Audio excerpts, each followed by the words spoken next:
지난주부터 여호수아 시리즈를 12번의 시간으로 진행을 하게 됐는데 오늘은 두 번째 시간입니다. 여호수아서 2장을 가지고 믿음으로 기회를 잡으라라는 제목으로 함께 하나님 말씀 나누도록 하겠습니다. 지난주에 대해서 복습을 하자면 본격적으로 전장을 하기 전에 앞서서 여호수아가 두려워 떨고 있는데 하나님께서 여호수아에게 말씀하신 지점이 이제 여호수아서 1장입니다. 요단강을 기점으로 이쪽에는 이 가나안 적과 꿀이 흐르는 하나님 예비하신 땅이 있고 여기에는 지금 그 강 건너기 전에 이스라엘 민족이 있다고 보시면 됩니다. 가나안 족속이 있으면 그 입구로서 가장 강력한 성이 여리고성, 그 유명한 여리고성이 있고 그다음에 이제 요단강이 있고 그 건너편에 지금 이스라엘 민족이 있습니다. 우리는 성경을 중심으로 생각을 하다가 보니까 이제 이스라엘 민족 그러면은 굉장히 하나님의 백성 근사하게 생각을 하는데 사실은 그렇지 않고요. 여리고성이야말로 강력한 성이고 여리고성은 성도 있고 도시도 있고 왕궁도 있고 도시의 시스템도 있고 정규 군대도 있고 뭐 이런 마을도 있고 사람 사는 것 같이 있고요. 그 강 건너편에는 이스라엘 민족은 그냥 난민 떼거리라고 생각하면 됩니다. 그냥 거짓대예요. 그러니까 광야에서 어떻게 먹고 산 게 기적적인 세상에 반석에서 물이 나고 구름 기둥과 불 기둥으로 지키시고 만나와 메추라기로 먹였다고 하지만 씻기야 했겠어요? 옷이 있었겠어요? 저는 제일 신기한 게 도대체 신발은 뭘 신고 다녔을까요? 신기하지 않으세요?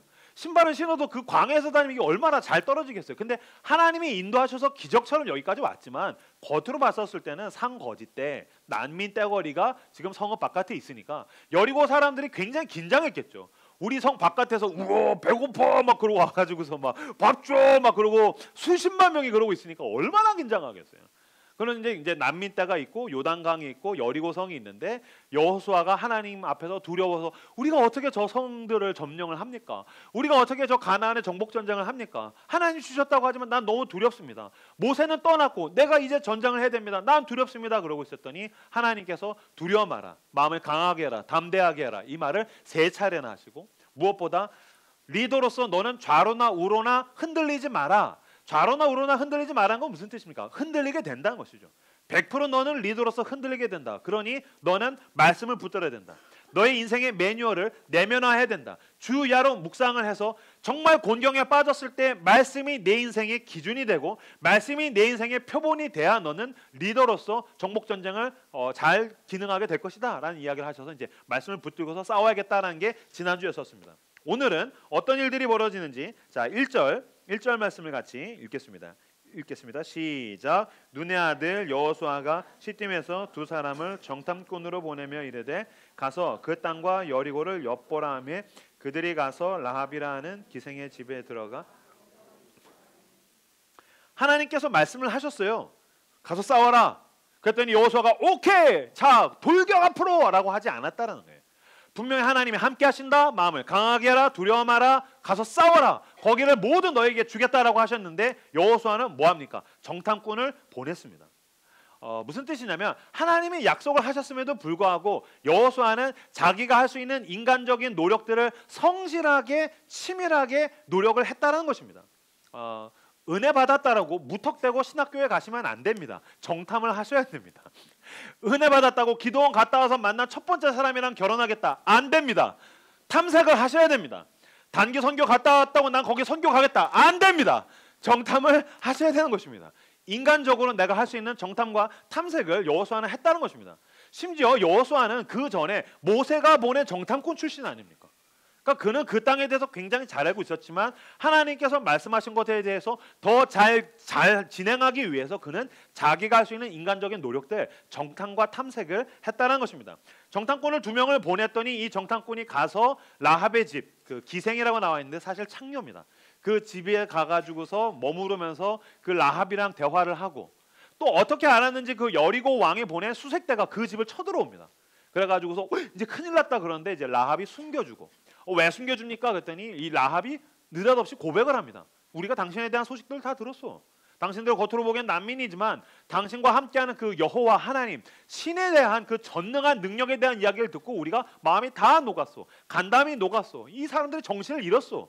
그러니 진짜 우리나라 쳐들어올 때 우리를 살려주시오. 나와 우리 가족을 구원해 주시오라고 약속을 하고 붉은색 줄을 증표로 내려서 이제 이렇게 약속을 하게 되고, 이 정탐꾼은 돌아가서 여호수아와 이야기하면서 거기가 하나님에 대한 소식을 다 들었답니다라고 이야기하는 지점, 그래서 정탐을 갔다 오는 지점이 바로 오늘 본문의 줄거리라고 이야기할 수 있을 겁니다.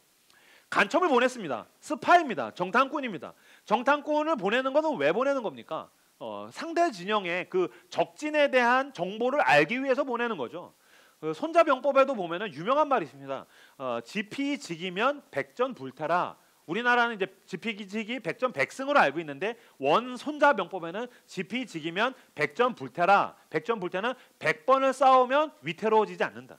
100번을 싸워도 위태로워지지 않는다. 그래서 적을 알고 나를 알아야 된다. 이게 간첩을 보내고 스파이를 보내는 것에 대한 중요성을 이야기하면서 손자병법에서 이야기하는 겁니다.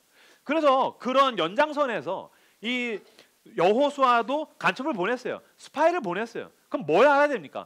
적진의 어떤 숫자들, 군대는 몇만이고 무기는 무엇을 쓰고, 그 다음에 그들은 뭐 병참 기지 식량이 어디에 있고, 이런 걸 알아야 되지 않습니까?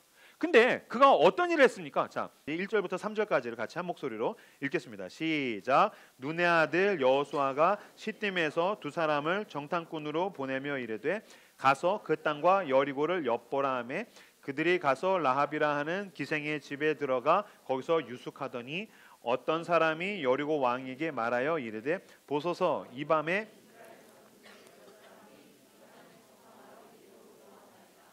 여리고 왕이 라합에게 사람을 보내어 이르되 내게로 와서 내 집에 들어간 그 사람들을 끌어내라. 그들은 이 온 땅을 정탐하러 왔느니라. 아멘. 정탐꾼이 갔어요. 가자마자 저는 사실 이 부분도 왜 도대체 라합의 집에 갔지? 왜 기생이 있는, 물론 그 당시에는 이제 숙박업소라고 하죠. 이게 여인숙, 여관, 거기에서 성매매를 동시에 했다라고 학자들은 이야기합니다. 근데 어찌 됐든 라합의 집에 들어갔어요. 그리고 들어갔으면은 간첩 활동을 해야 되는데 가자마자 뽀록 났어요. 들켰어요. 제가 봤었을 때는 우선 외모가 달랐을 것 같아요. 왜냐면 이렇게 난민들이니까 이제 가난에 갔다고 하지만 말투도 다를 테고 생긴 모양도 다르고, 얘네가 난민이니까 그 여리고 성이면은 도시인이잖아요. 그러니까 난민이 도시인처럼 흉내를 냈었어도, 왜 예전에 북한에서 간첩 보냈는데 우리나라에서 와서 다 죽었는데 옷 입은 걸 봤는데 너무 촌스러운 옷을 입고 있는 그 북한 간첩들, 기억나시죠? 아, 연배가 벌써 이렇게 다른가요? 옛날에 그런 일이 있었어요. 북한에서 보냈는데 한국 사람처럼 입혔다고 했는데 너무 촌스러운 옷을 입고 있어서 누가 봐도 간첩 같은 거죠. 마찬가지로 이 난민이었던 이스라엘 사람이 간첩으로 갔는데 누가 봐도 여리고 사람이었을 때 야, 얘네는 너무 이상한 사람들이야. 그래서 이제 소식을 타서 여리고 왕의 귀에까지 들어가서 야, 그 간첩 잡아라. 그래서 수색대가 라합의 집에 들어갑니다. 들어갔더니 이제 라합이 숨겨주고 난 다음에 이제 거짓말을 하죠. 수색대한테는 성 밖으로 나갔어요. 이미 나갔어요. 그러니까 빨리 가면 잡을 수 있을 거야 해서 우르르 나가고 나니까 라합이 와가지고서 고백을 하죠. 우리가 모두 당신에 대한 소식들, 그리고 당신은 하나님에 대한 소식을 들었어. 그러니 나중에 쳐들어올 때 나와 우리 집을 구원해 주시오라는 이야기를 합니다. 그 이야기를 듣고 가서 수색대가 수색대가 아니라 이 정탐꾼이 여호수아에게 뭐라고 고백합니까? 23절, 24절 말씀, 23절과 24절 말씀을 같이 한 목소리로 읽도록 하겠습니다. 읽겠습니다. 시작. 그 두 사람이 돌이켜 산에서 내려와 강을 건너 고하고 또 여호수아에게 이르되 진실로 여호와께서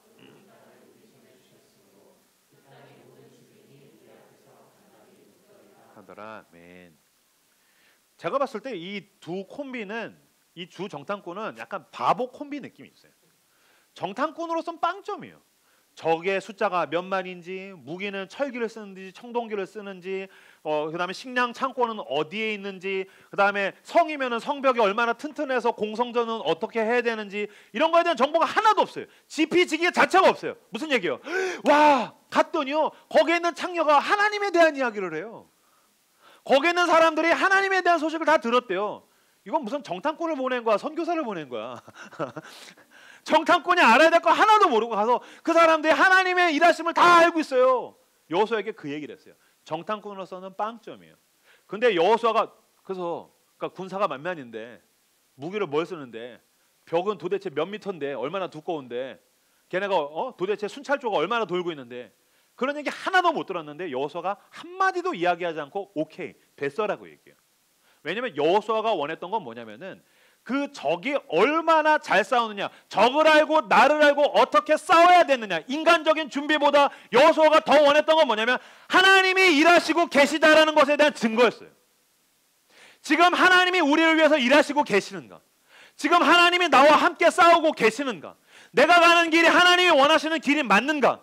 내가 바라보고 있는 것을 하나님도 바라보고 있는가? 내가 관심을 가지고 있는 것 하나님도 관심을 가지고 있는가? 내가 손을 댄데 하나님이 손을 대고 있는가? 내가 발걸음을 내딛은 것에 하나님이 지금 걸음을 내딛고 있는가? 근데 그걸 정확하게 이 바보 콤비가 알아왔어요. 거기에 있는 가장 천박한 창녀도 하나님에 대한 소식을 들었고 그녀가 우리에게 고백했습니다. 그랬더니 여호수아가 오케이 이거면 됐어 라고 이야기하고서 결정하고 그는 전쟁을 하기로 마음을 먹습니다. 무슨 뜻입니까? 우리 인생의 전쟁 가운데에 내 힘으로 싸워서 이길 수 없는 전쟁들이 있습니다. 어떤 면에서는 내 인생에서 닥치는 모든 전쟁이 내 힘으로 해결할 수 없는 것들입니다. 내가 이길 수 없는 것들입니다. 내 커리어, 내 학업, 내 돈, 내 것, 내 능력, 내 지혜, 내 걸로 이길 수 없는 싸움 가운데 우리는 나가게 됩니다. 적을 알고 나를 안다고 다 이길 수 없어요. 그럼 뭘 알아야 됩니까? 가장 중요한 것을 알아야 됩니다. 하나님이 일하시고 계시는가? 지금 하나님께서 나와 함께 싸우고 계시는가? 아니죠. 하나님이 나를 돕는 게 아니라 하나님의 싸움에 지금 내가 동참하고 있는가를 알아야 된다는 것입니다. 하나님의 눈길이 있는 곳에 내가 지금 눈길을 가고 있는가? 하나님의 일하심이 여기에 있는가를 알아야 된다는 거예요. 아브라함 링컨이 노예 해방을 위해서 전쟁을 일으켰습니다. 그 스티븐 스필버그가 만든 영화 아브라함 링컨을 보면 링컨이 이렇게 막 영웅화된 게 아니라 진짜 인간 링컨의 어떤 고뇌, 비애, 아픔 막 이런 게 너무 잘 나와 있어요. 너무 재밌는 영화예요. 근데 어찌됐든 아브라함 링컨이 그래서 전쟁을 일으켜가지고서 전쟁을 해서 하나님이 원하시는 일을 해야 되니 얼마나 이게 맞나 뭐가 맞나 어떻게 해야 되나 전쟁을 이길 수 있나 너무 막 복잡했겠죠. 그때 한 부하가 와서 장관이 이야기했던 거예요. 전쟁을 이제 막 하고 있으니까 각하 하나님께서 우리를 도우시니까 우리가 이기겠죠. 각하 하나님이 우리를 도우시니까 우리가 이기겠죠. 그랬더니 링컨이 그 말을 잘라내고 정색하면서 얘기했던 거예요. 무슨 소리야? 남부에 있는 저들도 하나님이 우리를 돕겠다고 이야기하겠지. 그러니까 우리가 이긴다라고 생각할 거 아니야. 그건 중요한 게 아니야. 그럼 뭐가 중요합니까? 내가 하나님 편에 서 있느냐가 중요해. 하나님이 나를 도와서 싸워서 이긴다는 중요한 게 아니야. 내가 지금 하나님 편에 있느냐가 중요해. 내가 지금 가려는 그 길에 하나님의 일하심이 있는가? 이게 하나님이 원하시는 일이 맞는가? 정탐꾼으로서 가장 중요한 것은 그것을 보는 것입니다. 그걸 봤다면 우린 가장 중요한 것을 보는 것입니다. 내 연애에, 내 결혼에, 내 가정에, 내 사업에, 내 진로에 가장 보기를 원하는 여러분이 정탐을 해야 되는 여러분이 반드시 알아야 될 것은 무엇인가? 하나님이 지금 이것을 원하시는가? 여기에 하나님의 일하심이 있는가? 하나님의 일하심에 동참하시는 저 여러분들 다 되시길 주님의 이름으로 축복합니다. 내가 싸우는 싸움에 하나님이 도우시는 게 아니고 하나님이 싸우시는 싸움에 우리가 동참하는 것입니다. 나의 싸움에 하나님이 도우시는 게 아니다. 하나님의 일하심에 내가 동참하는 것입니다. 여호수아는 정탐꾼을 보내서 그걸 보기를 원했던 것입니다. 마찬가지입니다. 이 도시에서 여러분들이 싸워나가는 수많은 싸움 가운데에 여러분 탐색하셔야 됩니다. 기도하셔야 됩니다. 모든 지혜와 지식과 정보를 수단과 방법을 동원해서 찾아야 됩니다. 이게 하나님이 원하시는 것인가? 하나님의 일하심을 향한 안테나를 부지런히 돌리시고 이건 하나님이 원하시는 거야. 그러면 가셔야 됩니다. 이건 하나님이 기뻐하시는 거야. 그러면 하셔야 됩니다.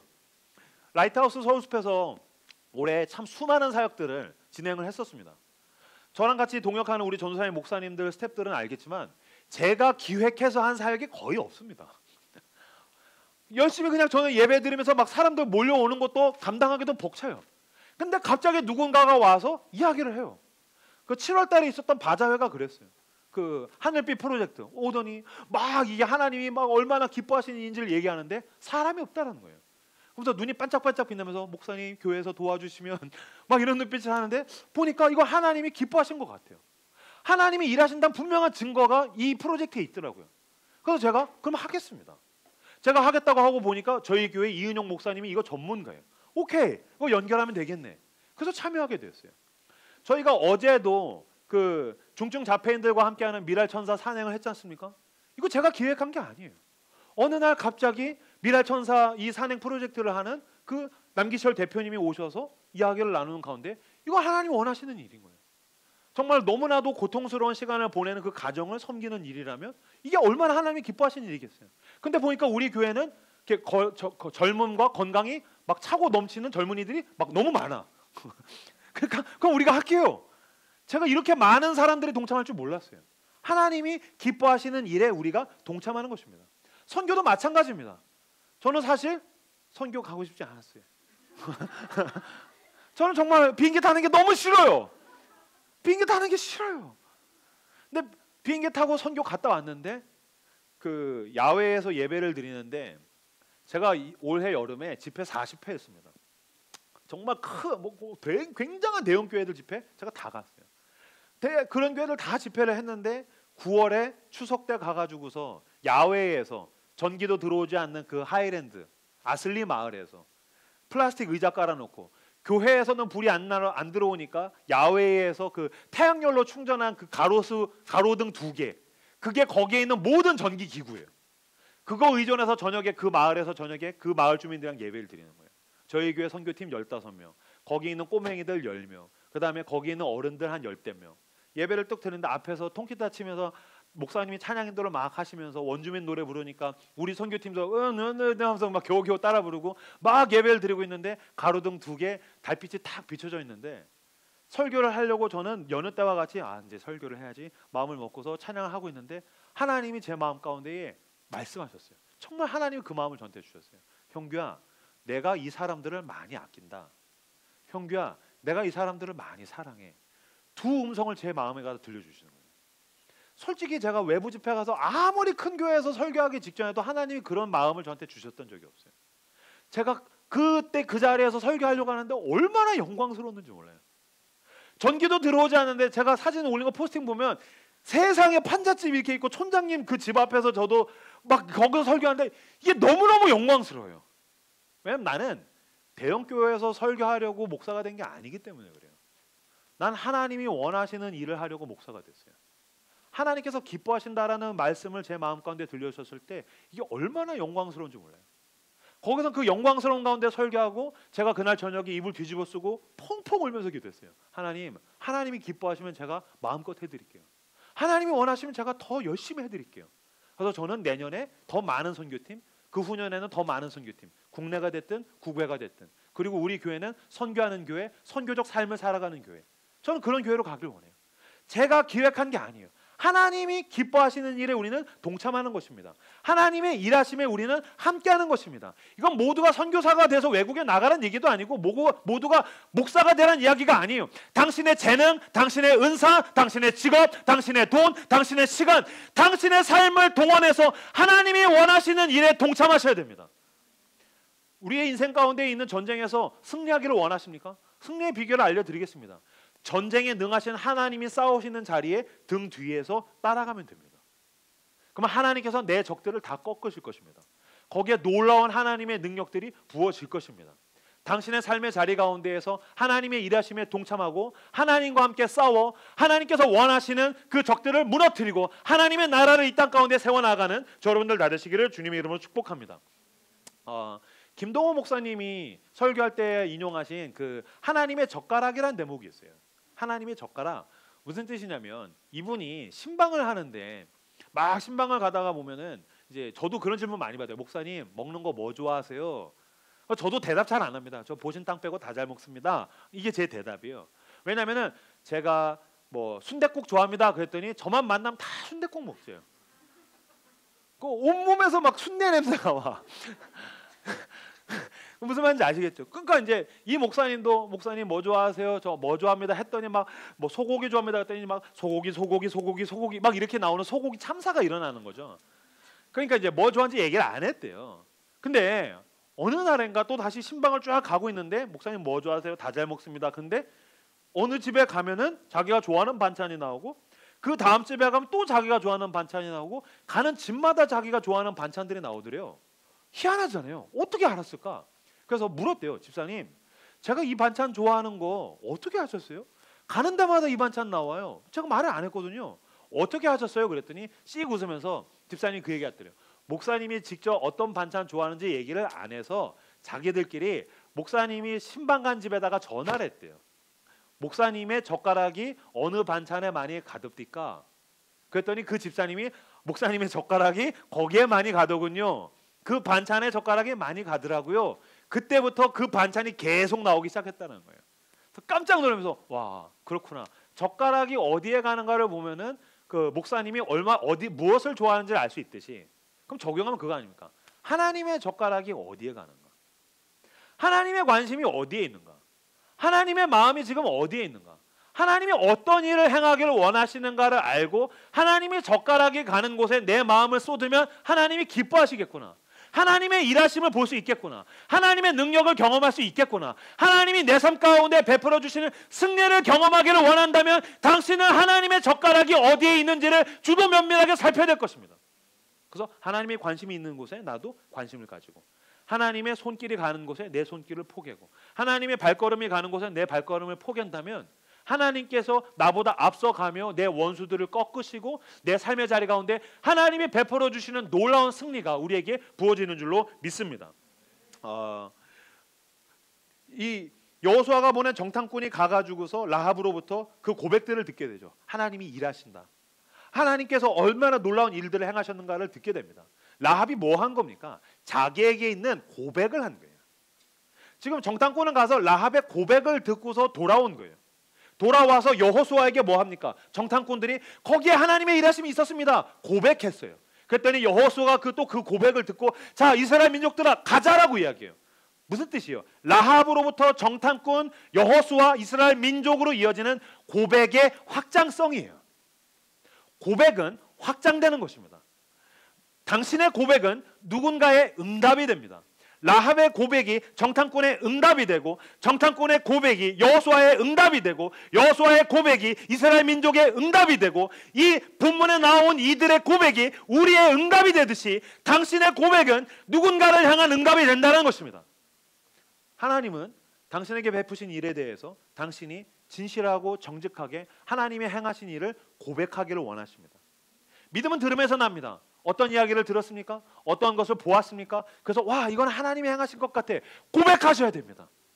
하나님이 나한테 이런 일들을 행하셨어. 하나님이 지금 나를 통해서 이런 역사하심들을 보여주셨어. 이건 하나님이 하신 일이야. 분명하고 정직하게 고백하셔야 됩니다. 나를 위해서도 그것이 중요하지만 지금 누군가가 고민하고 있어요. 해답이 필요해요. 문제가 해결돼야 돼요. 그 사람에게 당신의 고백이 응답이 된다는 것입니다. 고백은 계속해서 흘러가면서 응답을 물고 오기 때문입니다.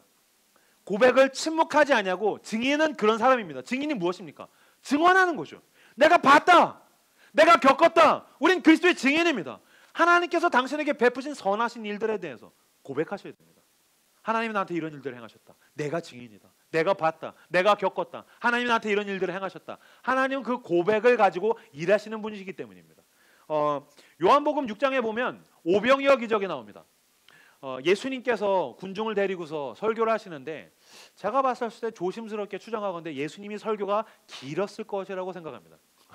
왜냐하면 사람들이 막 배고픈데 너무 배고플 정도로 설교를 그 정도로 하면 안 되거든요. 저도 설교가 긴 편인데 예수님은 몇 시간을 넘어가는 것 같아서 막 사람들이 배고파 막 죽을 것 같은데 도망갈 수는 없잖아요. 하나님의 아들이니까 이거 도망갈 수도 없고 하나님의 아들이 설교하는데 내가 이거 자를 수도 없고 막 그러니까 이제 예수님이 설교를 다 마치신 다음에 배고파 보이니까 이들을 어떻게 먹을까? 문제가 생겼죠. 군중이 배고파요. 이걸 해결해야 돼요. 그래서 예수님께서 이 문제를 가지고서 질문하십니다. 요한복음 6장 5절에서 7절 말씀 같이 한 목소리 읽겠습니다. 시작.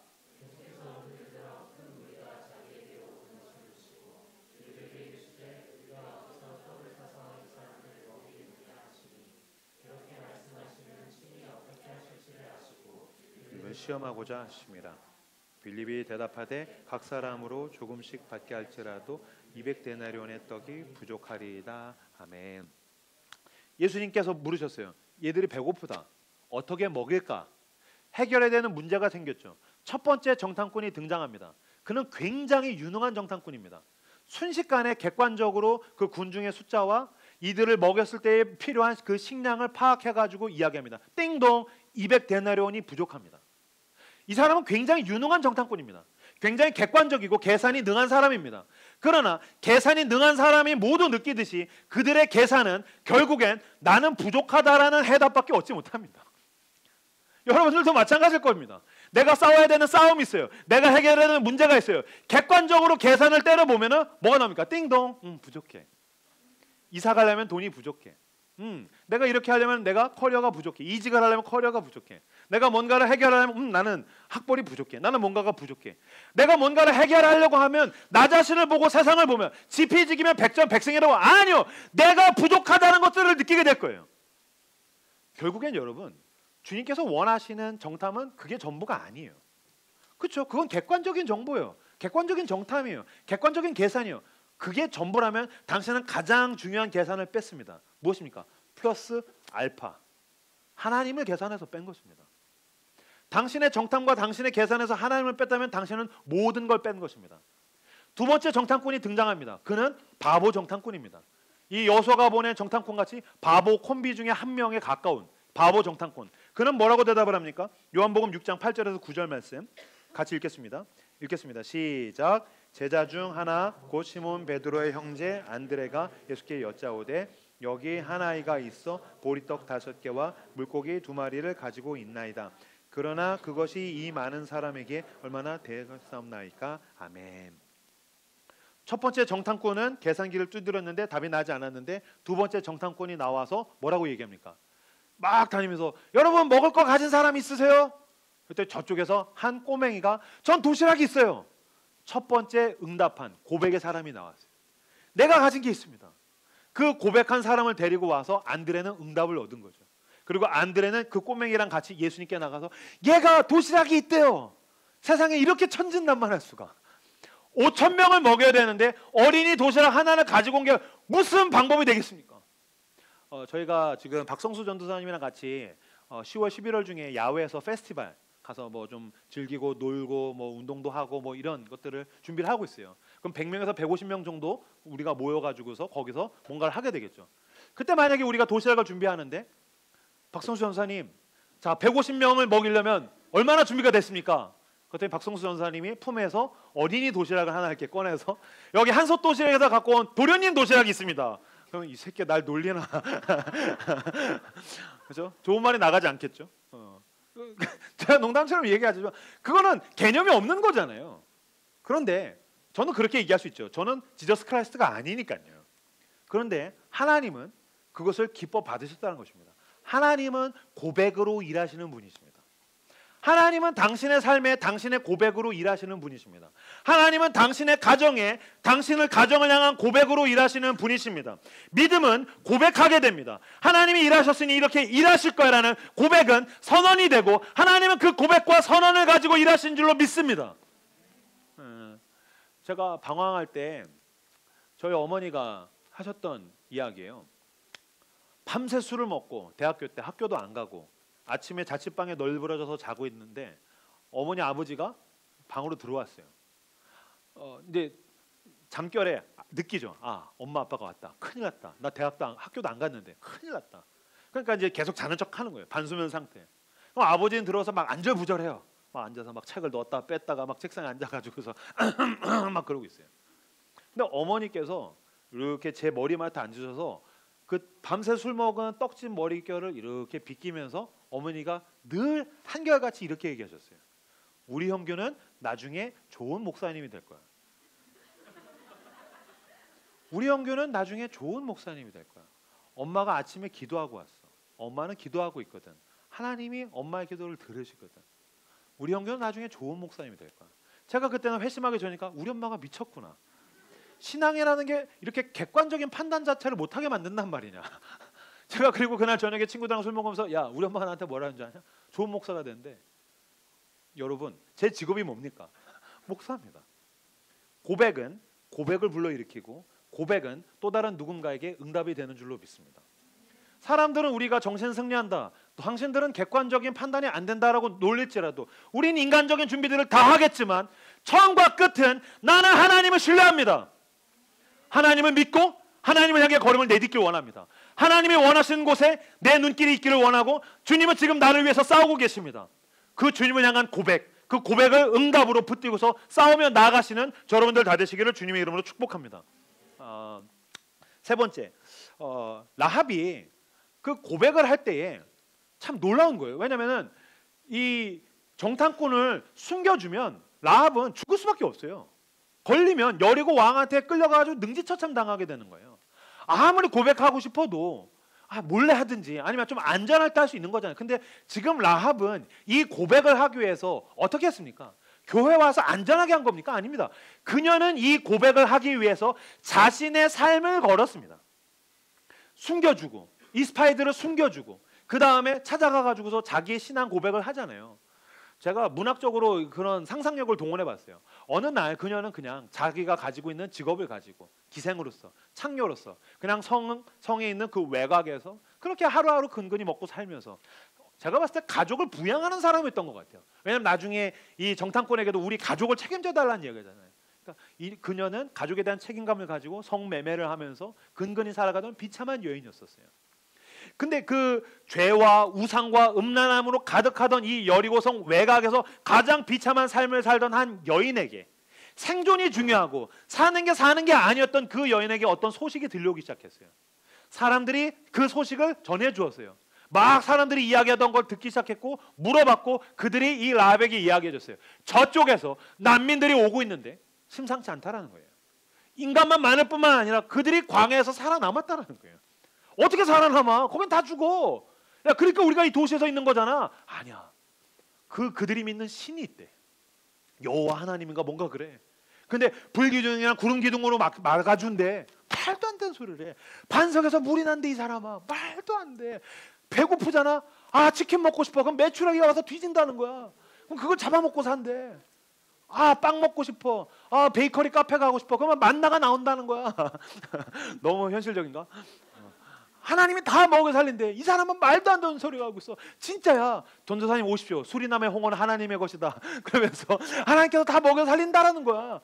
어떻게 그런 일이 있을 수 있어? 하나님에 대한 소식을 듣는 거예요. 여러분, 믿음은 들음에서 나는 것입니다.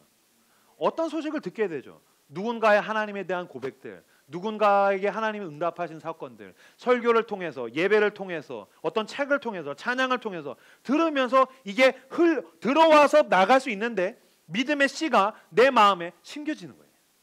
그리고 뿌리를 내리는 거예요. 그리고 그 내 마음에서 그게 점점 믿음이 커져가는 거예요. 어쩌면 그가 진짜 하나님일 수도 있겠어. 하나님께서 뭔가 새 일을 행하시고 계시는지도 모르겠어. 내가 살고 있는 이 가나안은 끝나고 하나님의 나라가 오고 있는지도 모르겠어. 하나님께서 내 인생을 바꿔서 뭔가 새 일을 행하기를 원하시는지도 모르겠어. 나는 직업은 동일할 수 있고 외모도 동일할 수 있지만 내 삶의 가치관이 바뀌기를 하나님이 요구하시는지도 모르겠어. 나는 이 땅을 위해서 사는 게 아니라 하나님의 나라를 위해서 살아야 되는지도 모르겠어. 라는 마음이 점점 커져가는 거죠. 그래서 그녀는 결국엔 용기를 내죠. 어떻게 합니까? 당신 정탐꾼이군요. 예, 알겠습니다. 그리고 상관없는 듯이 가는 게 아니라 자신의 삶을 베팅했어요. 라합은 자기의 삶을 모두 모아서 이 두 정탐꾼과 이 두 정탐꾼이 믿는 하나님을 향해서 그녀는 올인했어요. 베팅했어요. 믿음이란 무엇입니까? 소식을 듣고 끝내는 것이 아닙니다. 좋은 얘기를 들었어. 그리고 그것과 아무 상관없는 삶을 사는 게 아니에요. 가나안에 있는 모든 사람이 그 하나님에 대한 소식을 들었으나 그들은 생업이 있었고 일상이 있었고 어쩌면 이 지지부진한 삶이 그냥 계속 지속되기를 바랐는지도 모르겠어요. 내가 거기다가 뭔가 내 삶을 걸고 싶지는 않아.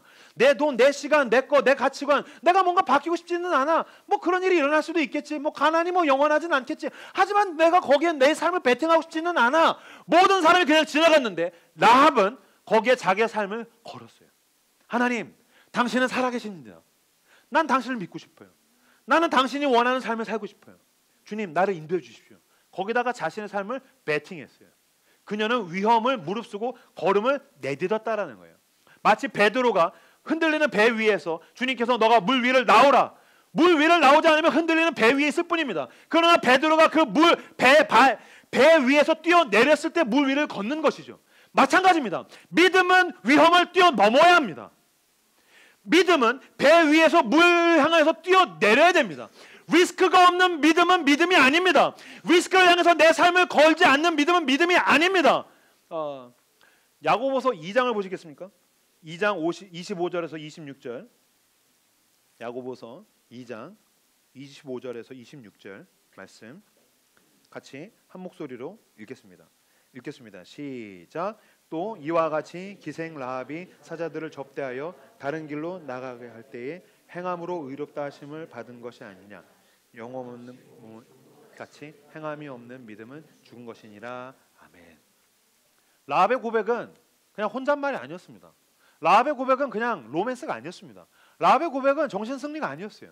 그녀는 이게 무언가 다른 일이라는 것을 직감적으로 알았어요. 하나님이 살아계시다면 나는 하나님을 믿는 사람의 삶의 태도로 살고 싶다. 가나안은 망했고 하나님의 나라가 도래하고 있었어요. 그녀는 자신의 삶을 걸었고 그녀는 신약에 보면은 나중에 마태복음의 그 족보, 예수님의 족보에 자기의 이름을 올리는 자리까지 가게 됩니다. 무슨 뜻입니까? 믿음은 행함입니다. 믿는다면 걸음을 내딛는 것입니다. 고백은 그냥 혼잣말이 아닙니다. 내가 이렇게 살겠다는 것입니다. 나의 시간, 나의 돈, 나의 삶, 나의 가치, 나의 인간관계, 내 모든 것을 하나님께서 시작하신 하나님의 나라 위에 나를 내어 맡기겠다는 것을 믿음이라고 이야기하는 겁니다. 하나님을 믿는다면서 가나안에서 안전하게 살 수 없습니다. 하나님을 믿는다면서 그 전에 죄인의 습관을 가지고 살 수 없습니다. 하나님을 믿는다면서 조금 더 변화되지 않는 삶으로 살 수 없는 것입니다. 하나님이 새 일을 행하셔서 그 일이 지금 나에게 오고 있다면 나는 주님이 나를 어떻게 인도하시든지 주님 마음대로 하십시오. 나를 바꾸십시오. 나를 인도해 주십시오. 새로운 시도, 새로운 인간관계, 새로운 가치관, 새로운 삶의 모습으로 난 살기를 원합니다. 그 전에 즐기던 모든 것들을 예수의 십자가에 못 박고 나는 그리스도를 닮아가기를 원하고 주님께서 성경에서 가르쳐 주신 그 삶의 가치관을 향해서 나는 걸음을 내딛기를 원합니다. 세상도 여전히 붙잡고 예수의 십자가를 붙잡을 수 없는 것입니다. 믿음이란 모험입니다. 내가 붙들고 있던 세상을 놓는 것입니다. 그리고 주님의 말씀을 붙들기로 내가 내 삶을 내어 거는 것입니다. 그제서야 비로소 주님의 놀라운 기적이 내 가운데에 나타나기 시작합니다. 내 고백이 능력으로서 나타나기 시작합니다.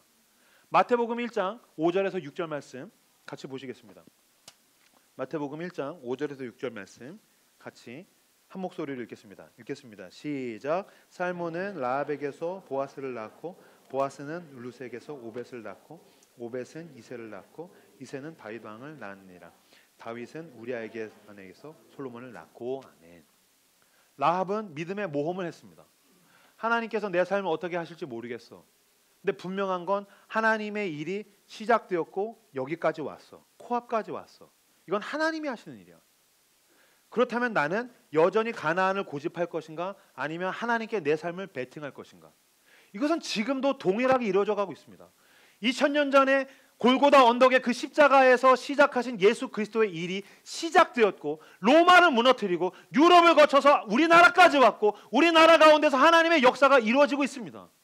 물론 지금 교회가 세태기를 지나가고 있지만 저는 그것이 전부가 아니라고 생각합니다. 하나님은 여전히 이 도시 가운데서 당신의 일을 행하시고 계신 줄로 난 믿습니다. 그렇다면 나는 어떠한 가치를 위해서 살 것인가? 여기가 내가 있는 이 가나안이 전부라고 여기고 살 것인가? 아니면 하나님이 행하시는 새 일에 내 삶을 내어 걸 것인가? 주님, 주님의 관심이 있는 곳에 내 관심이 있길 바랍니다.